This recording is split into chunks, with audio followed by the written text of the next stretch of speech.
Hello, my name is William Breitbart. I'm chairman of the Department of Psychiatry at Memorial Sloan Kettering Cancer Center, the Jimmie Holland Chair of Psychiatric Oncology at Sloan Kettering.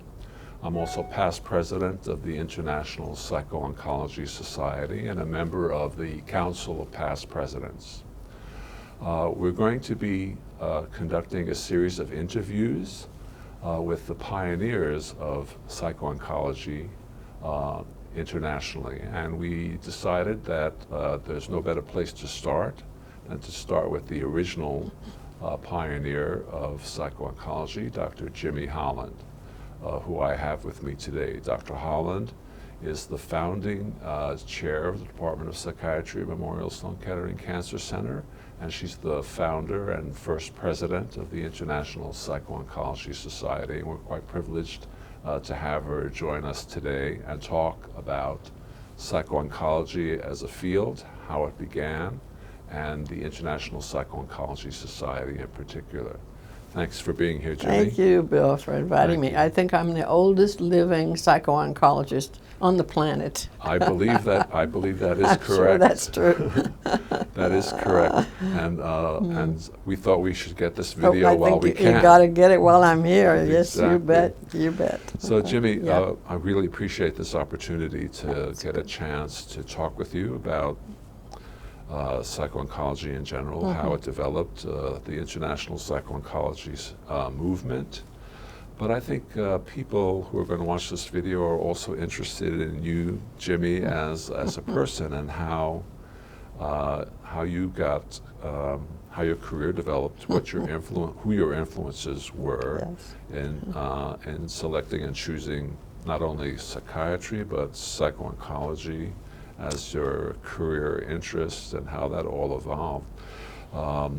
You mentioned you were the oldest living psycho-oncologist, and I talked about you as a pioneer, and there's some vague rumor going around that your family originally moved to Waco, Texas on a covered wagon. I don't know if that's actually true, but perhaps you can tell us a little bit about you and your origins and growing up and your influences. It's always fun to talk about history. I love history, so I'm happy to. And I have a strong feeling that people should know their roots. Where did you come from? Where did this field come from?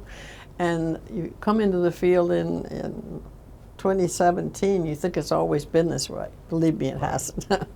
We've got some origins that are pretty humble, so I'm happy to talk about them. In terms of myself, I'm probably the most unlikely in New York psychiatrist that you could imagine. As a matter of fact, I had a dear friend, Mr. Rudin, who used to say, "Jimmie, you're the only Texas Baptist psychiatrist in New York." And so we would laugh about it. So I've had an unlikely trip from Texas.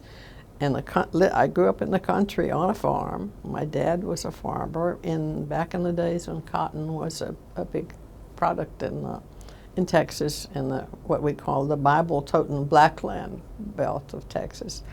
And that was wonderful. I grew up as an only child, was kind of lonely out on the farm. I had a lot of kids to play with around the neighborhood who lived on various farms, but by and large I was by myself. I think I was impressed by the old family doctor who would come and open up his bag, and there was nothing much in it but castor oil or something like that. But everybody felt better when he left, and we were just sort of reassured things were good. And there's something about that experience with him that I think influenced me. And when he died, he left his library to me. It was very sweet. When I was about 9 or 10, I had this big bookcase of medical books from 1898. We still have a lot of them. But he was influential. I think that, I don't know, I guess I like taking care of things. I like taking care of puppy dogs and animals, and maybe that was a sort of a need to take care of people too. And so I began to say, I want to be a doctor, and people would say, "You what?" But it was unusual for a woman to go to medical school. And to say even to be a doctor. Women in my little country community either got to be a secretary or a teacher but there weren't many jobs open to women, and the idea that a woman would be going to a professional school was just not part of the culture. So I would say I want to be a doctor, and people, my mother and dad said, well, you know, that's great, fine. Nobody didn't say you're crazy. And then I had a wonderful music teacher who was really much more than a music teacher. She taught me from about age 6 on the violin. I learned some of the piano, played the trumpet for a while. But she really taught me to love classical music, to sort of have a broader look. She taught me Latin. You'll need Latin if you're going to medical school. Let me teach you a little Latin. She was a loving figure, though my mom and dad were too. I grew up with a lot of love around me. She was wonderful, and then I had a teacher in 5th grade who again had just a wonderful spirit. She was just graduated college. She was just about 10 years older than we were. And she taught me a lot that was sort of a lot about values and beliefs and the good life. And I think she has now just had her 100th birthday down in Texas, and she's very dear to me still. So I think those were important. And then then the war came along. And World War II began just as I started high school, and the countryside was devastated. The young men all enlisted by 18 or got drafted. Other people who weren't drafted went to the cities to work in war plants. And so there was nobody left. So when I graduated, the year I graduated high school, there were 7 of us, 2 boys and 5 girls. And there was 7 in your graduate 7 in the class. graduate. And there was nobody to teach. And some of the housewives would come back to take teaching jobs. They'd left. So it was an interesting 4 years of very little opportunity for intellectual stimulation, really. We had a library, but it wasn't very good. There were a limited number of courses you could take. So I was eager to get on with it, and my parents naively felt that if I went to Baylor University, that was going to be a place that would look after their girls. It was okay, but I went at a time again where there were no men except ministerial students who were not exactly my type of guys, but that's who was there. And then, and I had a wonderful biology teacher there, Cornelia Smith, who really mentored me and said, you know, if you just stay another year, Jimmie, I'll get you to Hopkins. And I said, well, I couldn't go another year because my family, I felt, needed money, and they were putting a lot into my medical school education. And there was not much money by that time, by the time the war was over. And so I went straight through 3 years and then went down to Baylor Medical School with 3 of my colleagues. And by that time, the war was over, and all of these veterans were coming back in droves, and they were applying to medical school. So our medical school took 3 women. That was it. There were 2 women in your Baylor Medical School with 3 you? of us. There were 3 of us, yeah. And that was just about the way it was. They took year after year. They began to take a few more after that, but 3 Jews and 3 women used to be the formula. Yeah. There you go. How did your interests turn towards psychiatry? Well, mental health? It's a good question. I hated the psychiatry that I got in medical school. It really was not interesting, not good. And then I felt I had to prepare myself to go back and do a general practice of medicine in my community. And so I chose an internship that was rotating, 1 month medicine, 1 month surgery, 1 month psychiatry, GYN, and so on. And when I got rotated onto psychiatry, I was fascinated by that, by how people could have such a distortion of reality with the beliefs, the delusions, and yet you couldn't see anything wrong with them, and yet they had this total distortion. There was also, we had one whole ward of men with stage 4, with advanced stage syphilis. It used to be, whereas you think about it as being Alzheimer's now, we had wards full of men with syphilis, with CNS syphilis. So I was fascinated by that, more by what was behind it than I think than the care itself. And then as I rotated on the medicine, I got impressed with how different people responded. And so you could take 10 people with a heart attack, and they were so different in terms of how they perceived it, how they handled it, and you just knew it was going to make a big difference in their outcome. And I kind of continued like that, and then I went over and said, well, about the only place I could pursue this really was psychiatry, so I stayed there, took a psychiatry residency, got about halfway through, and tragically I lost my husband at that point in St. Louis, and so I decided maybe I should leave and go somewhere else. And back at those years, my chairman of psychiatry at Washington University talked to Dr. Lindemann, who was at Mass General, and Dr. Whitehorn, who was at Hopkins, and I went and interviewed at both places, and they both accepted me.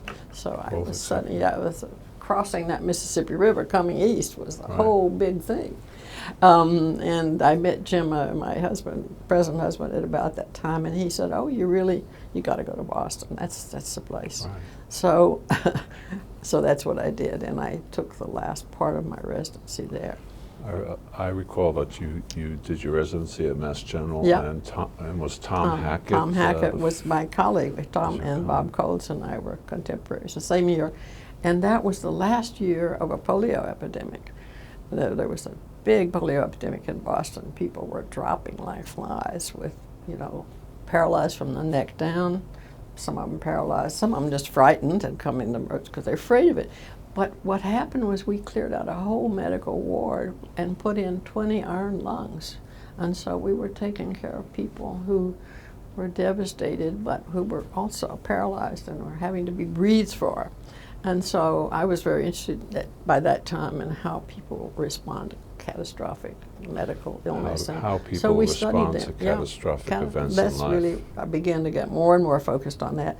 And we were able to study this, and we described, they had a funny delirium in which they would incorporate the noise and the swishing of the air to being in a car driving or on a boat, or so that we called it a traveling psychosis that they had. Traveling psychosis, but it was an mild encephalitis related to what was going on. And how did you move from general psychiatry to that interface of medicine and psychiatry, which we now call psychosomatic medicine, and then eventually to what sort of started out as a subspecialty of psychosomatic medicine, which you started, which excuse me. I think people will be interested also in how we came up with the name Psycho-oncology. But what was that tradition? That transition. These are fun things to go over.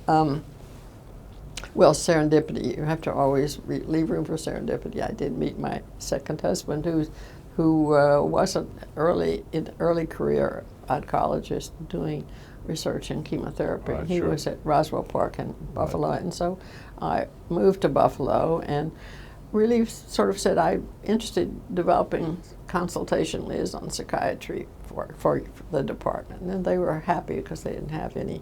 And so we developed what we called the special medical clinic, which was for psychiatric combined medical psych problems. We used to say it was more special than medical, but that was okay too. And then I was able to start studying with a wonderful colleague, a psychologist, Dr. Plum. We began to study the first patients who were put in germ-free environments. And at that time, they were really kind of crude, and it was like a room within a room. And the nurse would step in a spacesuit with arms and face and everything. And so we were very interested in it. This is another form of social isolation, a little bit like our people who were in iron lungs. And it's interesting that they could talk to people. They were not totally isolated, but they described missing touch, that they were never able to touch another person's skin, and that was really a sense of isolation from.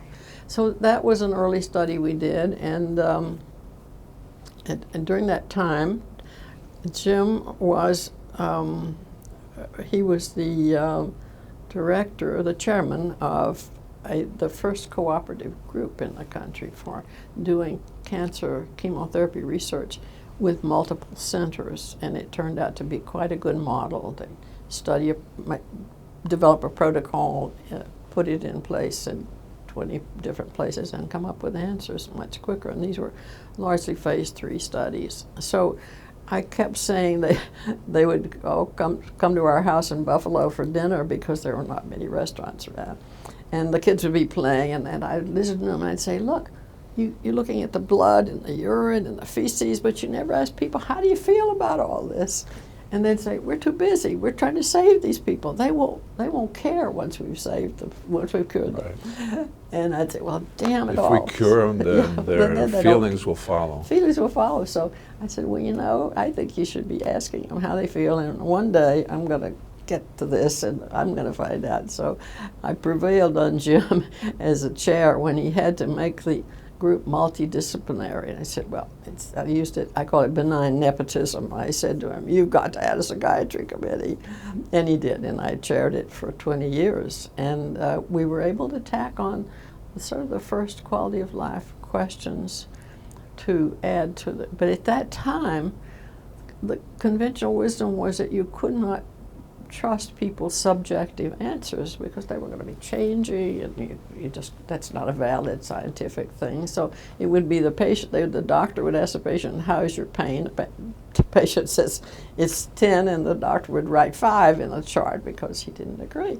So that whole idea of developing patient-reported patient outcomes, reported. which Now is now so accepted. Now it's PROs, but at that time it was accepted. So the first thing we had to do, Bill, to get accepted in the oncology community was to come up with scales that quantified subjective feelings of people: anxiety, depression, pain, fatigue, Right. nausea, vomiting. And that's what we did. And the American Cancer Society was very, very helpful at that point. They really helped us. And Bernie Fox was a particularly good epidemiologist who took it on himself to be sure that we got quality, began to develop quality instruments. And we did. And you interacted with Bernie Fox through the CALGP? No, through the NIH, through the NCI where he NCI. was. And he came up to see me, I remember, at Montefiore, and it really was extremely helpful. So it really, it evolved, and so we had the first national meeting, 1975. National meeting of? First of 20 people around the country working in this field. The Cancer Institute sponsored. Bernie was one of the sponsors.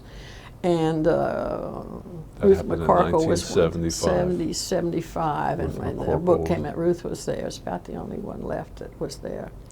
And that was a kind of a sort of beginning. The war on cancer had started. There was a little bit of money for rehabilitation, but it was a little odd. And I know from knowing you as well as I do over this last 32 years that you spent some time up at Montefiore in the Bronx, Albert Einstein College of Medicine, and there was a very interesting group there of folks interested in working in psychosomatic medicine. There were people like Herb Weiner. Yes. And Myron Hofer was there. Myron Hofer was there, yes. Jim Strain, possibly. Jim was there. I worked with Jim. I think that while we were sort of getting something done in oncology, I think consultation liaison psychiatry was really coming into its own. Tom Hackett was kind of pushing that, and Jim Strain too. And I think as we moved along with teaching CL psychiatry, we had more and more studies of people with cancer, people with heart disease.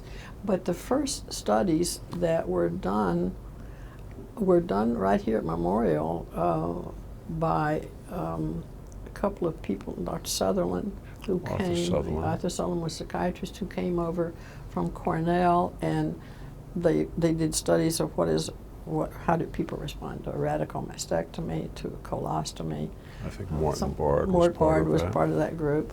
And they were very instrumental in, I think, a very beginning. They were people beginning also at Mass General to look at the pattern of people's response over time. Because going back now to a time when we talked about the big C, we didn't use the word cancer. We did give patients their diagnosis. So patients were told you have a euphemism for cancer, but you didn't tell patients. So there was this seminal event that occurred, I think, in the mid to late 70s, where you were actually recruited to Sloan Kettering to be the Right, yeah. chief of a psychiatry service Yes, within that the was. Department of Neurology that That's was true. chaired by Jerome Posner, and I think that's the story Yes, of the beginning of the last 35, 37 years well, it was here the, at it was Memorial. the first cancer center to have a psychiatrist with full-time academic service in the whole country, the world. So it was an interesting event.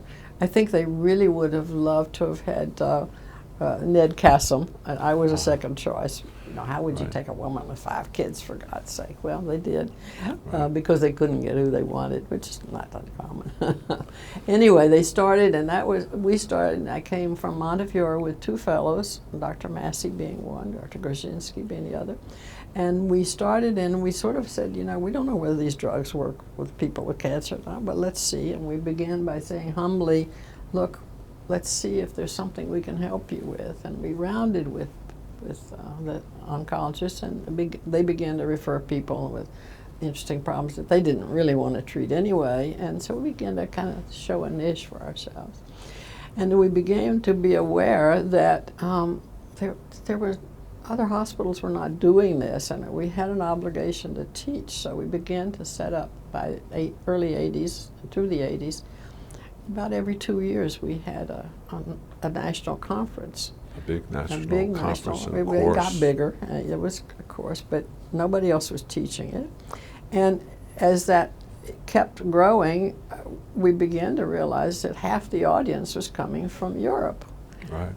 I still remember driving in one morning to start the conference and telling Jim that half the people are from Europe. And he said, well, why don't you start an international society? I said, Right. what a good idea. Right. And that was the very beginning. Yeah. And Bernie Fox was on the committee, and Peter Silberfarb. Peter Silverfarb. Yeah. I remember that.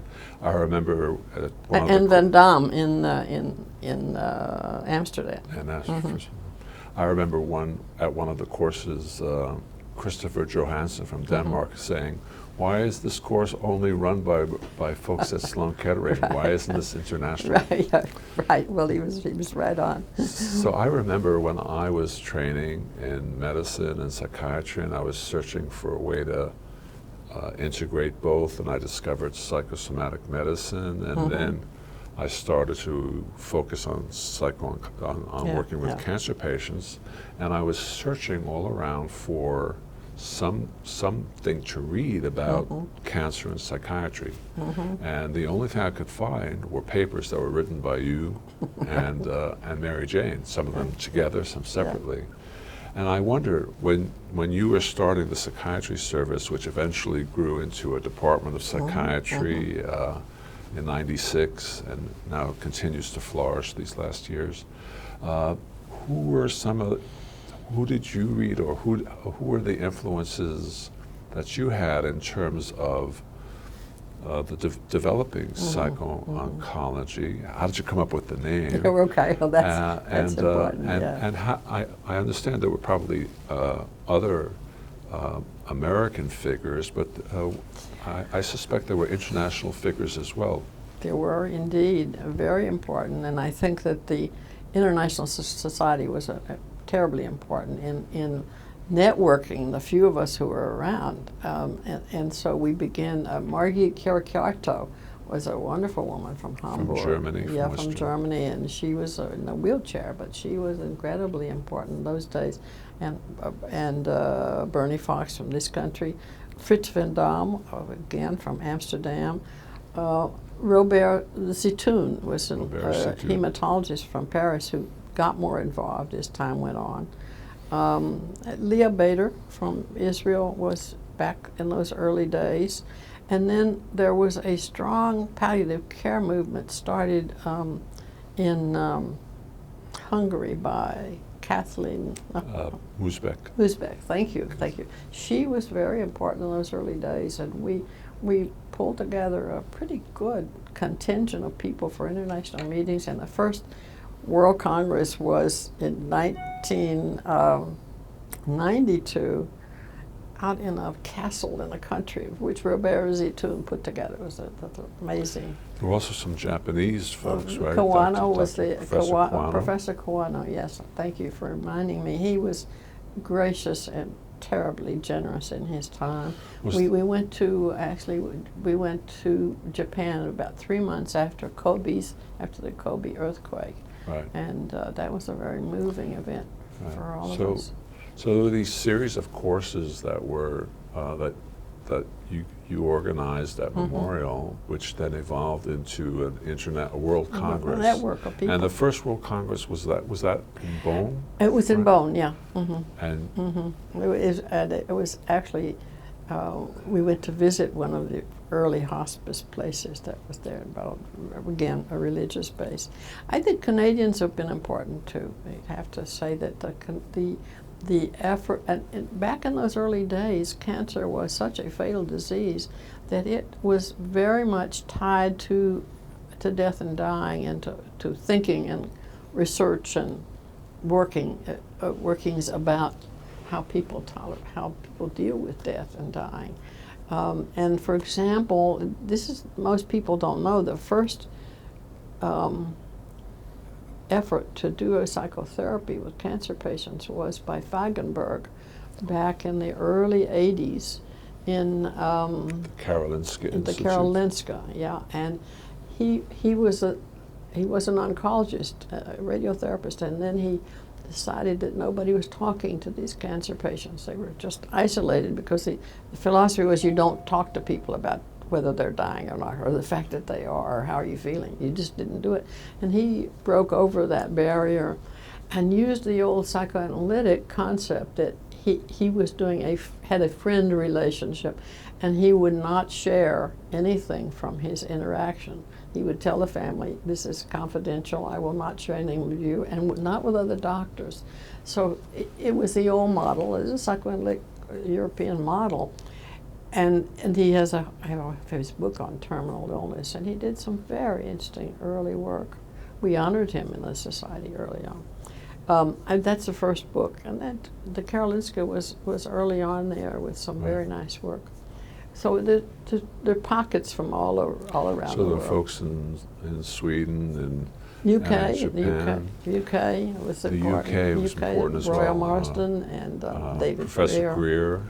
Yes, and Maggie Watson, that whole group, and Peter McGuire. Peter McGuire, of course, and then a big group in Australia as well, right? They came a little later, yeah, but yes. Folks like David Kassane and David others. came later. They were not part of that early crew, but yes, they came. I remember in we the 80s. had a big World Congress it might have been '93, I'm not sure, at the World Trade Center. Yes, just And before was that building probably- went down. Yeah, yes. before and I remember that was probably the largest one that we had. That was that was a sort I of. think we called it Pan American, and we had invited Mexico and South America. But the Australians came everybody anyway. came. It was an international meeting, and it was really wonderful fun. That was so special. How did you come up with the name Psycho-oncology? Psycho-oncology. Well, it's not a very good name, I think. As a matter of fact, I have an oncologist who said, Jimmie, it sounds like we were all crazy, psycho-oncologists. I said, no, that's not it. But there was a neuro-oncology and a radiation oncology, and so psycho sort of fit. There's been there was some controversy with the social workers that somehow we were leaving them out. And so other people said, well, it should be psychosocial oncology, and put the two words together, which is fine. I think it's one of those battles that isn't worth ever even beginning, because if you said psycho, there was an implication that covered psychosocial. However, you find both words being used. At the international level, I think it stayed more psycho-oncology. So the International Psycho-Oncology has been growing over the last 30 years or so. We've moved from having meetings, World Congresses every several years, to now having them every year. Yes. I remember there being great trepidation that the field wouldn't have enough research to present every year, but that did not turn out. I think it's turned out to be a good decision. I think David Kassane was very much a part of that decision. It was a good one. The American Society now has about 500 members. The Japanese have about 2,000 or 3,000. And China has a big group. Australia has an enormously big group. We had a very successful meeting in Australia too with That's right. with their society. What do you see as the International Psycho-Oncology Society's The greatest role- the role. purpose or reason for raison think- d'etre, I think the it's- role it plays in the field and in the world I think the of role cancer care? role it's played up to now has been the opportunity to network across countries, across cultures. I think it has also allowed us to focus on places where there is no psycho-oncology and to really become a kind of advocacy group for educating in, for example, the Middle East. Russia is another place, and then Very interested in Africa. yeah, Africa and South America. So there's still a lot of places that need it. But I think we've fallen short. I think there are things we could be doing, should have done better. We should have done more cooperative groups across cultures. We could have done more, I think, to standardize instruments so we could look across countries, we could look across diseases. And we didn't do that. I think we've not functioned. It's hard. It's just hard to bring people together. Maybe the one area that has happened is in the neuropsychology section. They have a very good, strong little international group with using the same instruments and developing that way. Yeah. Several years ago, I guess it was in our World Congress in Madrid, we established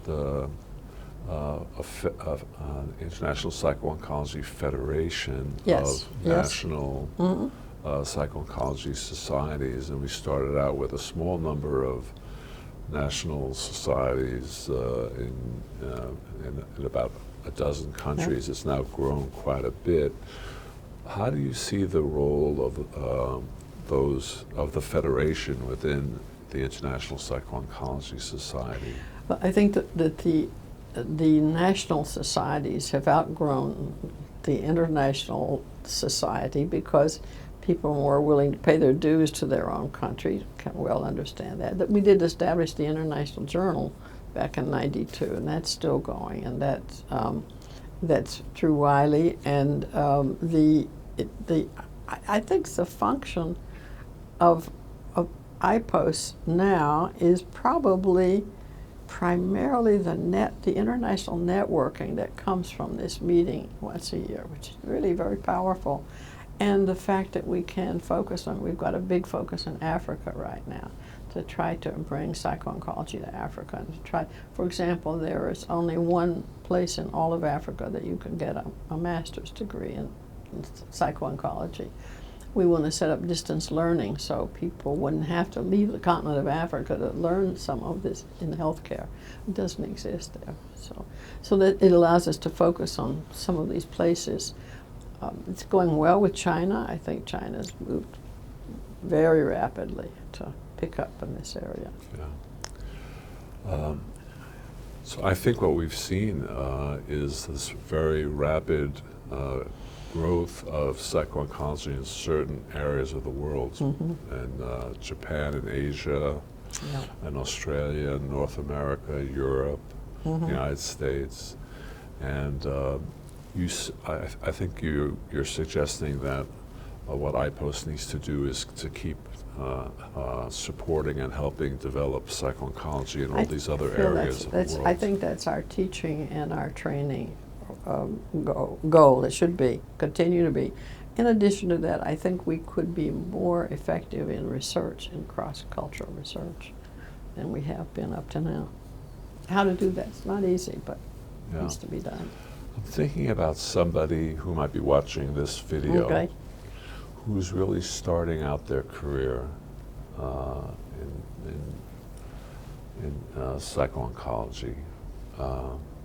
Perhaps they're not even yet quite sure that they want to be a psycho-oncologist, or they may have made a commitment and they might be a psychologist or a social worker or a psychiatrist.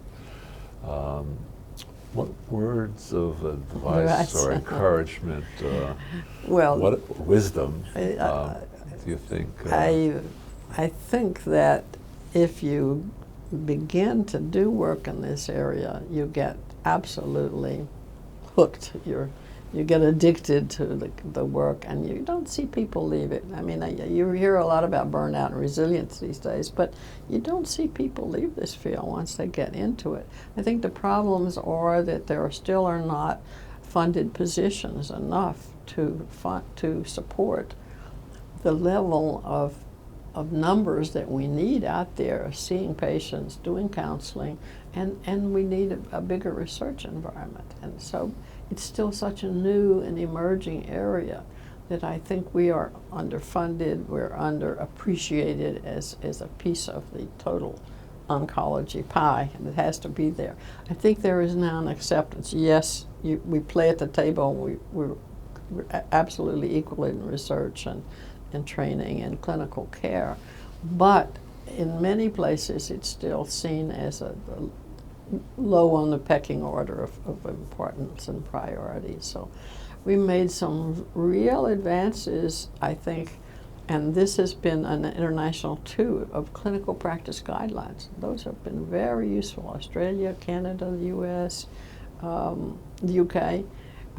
Very important guidelines, and I think the more these guidelines can dictate clinical practice that's going to say you have to have some physicians to do this, the more that's going to work. So I think it's a very exciting place. I think the research is going to get incredibly exciting as we can measure mental function and measure people's symptoms, and you can measure more of the people's immune state of what's going on physiologically. So when you can look at the whole person truly, literally, from both sides, I think that's the most exciting research, and that it's gratifying. You can't find any kind of thing, any area that could be more more important. As a matter of fact, my husband says that what you do in psycho-oncology is involved in every visit, with every patient, with every treatment, and every single visit. The psycho-oncology is a piece of it. It's true. It's you can't have an interaction with any other oncologist and not have psychological issues. I remember early days when you edited the first textbook the handbook, of psycho-oncology. I think that was in 87 or 89. Okay. And now there have been, I think, 3 more editions. 3 editions, yes. Right. Of the textbook. Of the textbook. I remember thinking about, I remember that my overriding sense of my work in psycho-oncology was that, and my sense of what drove you, was that there was a sense of being on a mission. I think so. Is that how It's you passion. would characterize it? I think it's a passion, that this is something that's mission. important, it's the right thing to do, and when you feel when you have those kind of feelings about what you do, it's really no longer work. I call it play, I call it fun. Fun. I say I have fun at Memorial Sloan Kettering all day, people think I've lost my mind. But I do, because I love what I do, and I enjoy every single day. And I think if you had to give advice to younger folks going into our field, would it also be to tap into that sense of fun and mission? Oh, absolutely, and good humor. You've got to laugh, at some of these crazy things that we see and do. And I think not taking oneself too seriously, because this is slow moving. I've been at this 40 years now, and it goes, people change attitudes very slowly, but they do change. From back when we never told somebody their diagnosis to look at today, what people expect that they're going to hear. What's the treatment options? Tell me exactly what's my cell type, and they're part of the team. Patients, I think, appreciate being a member of the team now, and the oncologist no longer feels he does it all. He's got a team around it, nutrition, all kinds of specialties play into bringing new expertise to the care of patients that didn't used to exist. Yeah.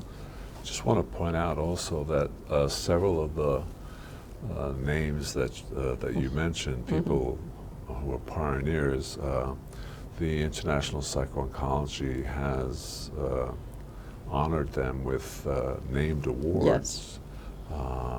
And perhaps you can just talk a little bit about the various awards named after people like Dr. Sutherland and Dr. Fox and Dr. Kawano. Surely, well, I think our Naomi most Fishman. and that lady, our most prestigious award is the Sutherland Award, which is in honor of Sutherland, who was the first one who worked in a cancer research institution and brought first research studies. So we honor Sutherland every year with, this year it's going to Matt Lascalzo, social workers, wonderful. We have the Bernie Fox Award, which is, Bernie was a researcher and he brought the quality of our work up to par, and so we honor a young investigator with that award. I think it's a research award. It's a research award, yeah, Young Investigator Award, yeah, I think it's called. Kawano is the young investigator. Oh, I'm sorry, have I? Right, Bernie Fox is our research Oh, award. it's a research award, I'm sorry, you're so right, it's a research award. There's And so then many the awards, it's easy to get confused. We've gotten several, we've been adding, haven't we? But I think, and then the Kawano Award to Young Investigator, and then we honor a clinician in memory of Noemi Fiesman, who was a wonderful member of our early work from Argentina. She did bring South America. She was a wonderful clinician, psychologist, great educator, marvelous. A good friend of our department, all of us, and of yours personally, dear friend, and very involved in the society. And we honor. She died too early, I think. That was. I'm sorry. Who I missed the name? Noemi. Oh, Noemi. Yes. Yes. We also, we honored a woman from the Indian woman from India. We didn't talk about India, but we have done some teaching in India. She was at the Tata Memorial. At the Tata Memorial, the person who ran the rehab facility. Yes. Well, Jimmie, I really appreciate you taking the time to talk a little bit about fun. your history and the history of psycho-oncology. I'm going to allow you just one last sentence or so to sort of wrap up in terms of a message really for the members of, for people who are already members of IPOS, the International Psycho-Oncology Society, or people who might come to the website and view this video who aren't members, and the importance of why they should become members and why people should be active in IPOS. I think one of the richest parts of my years of experience in doing this bill has been the associations and the friendships that have come out of the international work. It's just a great joy to think about people in Hamburg or Switzerland and Australia, and they're dear friends, and they cross these national borders, and I think this is the way one moves culture forward. It moves tolerance forward. It has to be not nationalistic in any way, but that we come together around these issues, and I think psycho-oncology is an international issue, and surely it is a human right, as you proposed. So it's a pleasure to talk. Thank you very much, Thank Dr. you. Holland. It's good fun.